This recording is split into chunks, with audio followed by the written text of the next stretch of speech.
мъже и жени са 21,8%.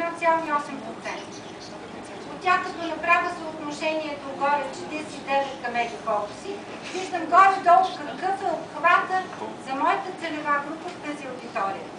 Много ми е важно сега да знам обаче кросинга.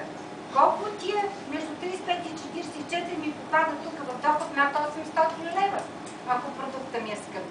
Дали това е хитро таргетирано? Това е хубаво таргетирано. И казвам на директори, аз искам жени от толкова, над 800 лева доход и примерно искам, те тук не са публикували още, но я да видим.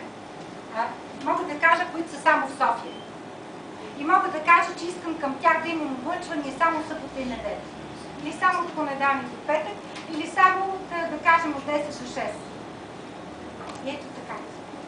Всяка медия трябва да има право. Това не е пълно, но има още много.